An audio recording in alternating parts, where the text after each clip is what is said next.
I wanted to teach the course about Holocaust literature because I've always been passionate about learning about the Holocaust. I have family who've been involved on both sides. I have family who've been involved with resisting the Nazi movement in Holland, and I have family who also were killed as a result of the Holocaust. They were Jews. I've grown to just really feel it important to learn about it and to remember. We studied not just the Holocaust, we studied different periods in the 20th century, and the one we focused mainly on was the Holocaust. We read stories from survivors, we read memoirs. We read the book Night by Elie Wiesel. We also read The Boy in the Striped Pajamas. Importantly, we look at relationships. We met several survivors.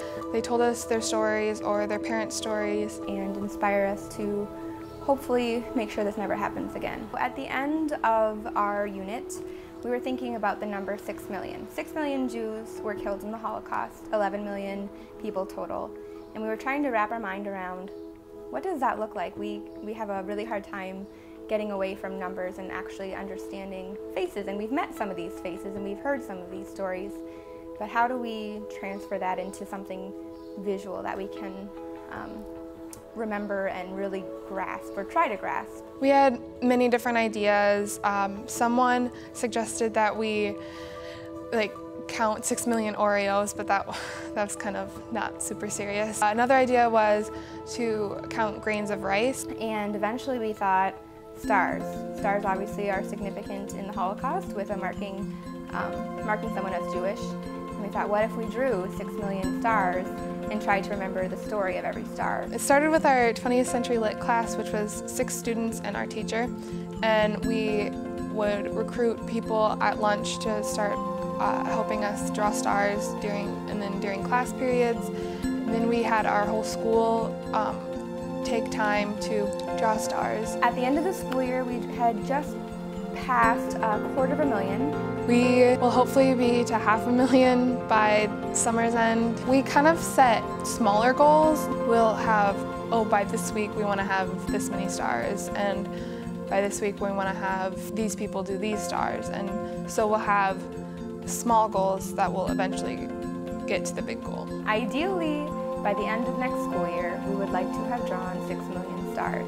We realized early on that it would take longer than we thought. There are people that even were originally in the class that are like, oh, you'll never get there. We're just saying, well, we're gonna try, and we know it might take a while, but eventually we will. I'm learning what 6 million looks like.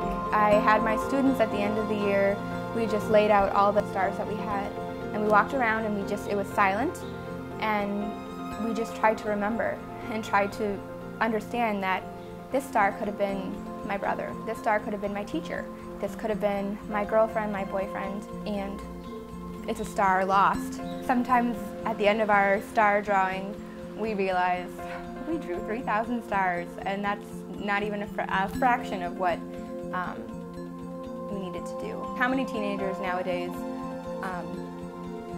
want to do a project like this? They inspire me with this project, the fact that they care enough to spend their free time and to encourage their friends to spend their free time. What we need to do to finish this project is to recruit help from people. So we've been recruiting help from our middle school campuses, from our high school students, and from anyone in the community who's been willing to help. And that would mean about 150,000 stars a week. The only way we're going to get to that point is if we have enough people on board with us working on this project. I know that if I really believe that something is wrong, I can work to try to change that. We, as a community, can make a difference if we really try, and even one person can make a difference.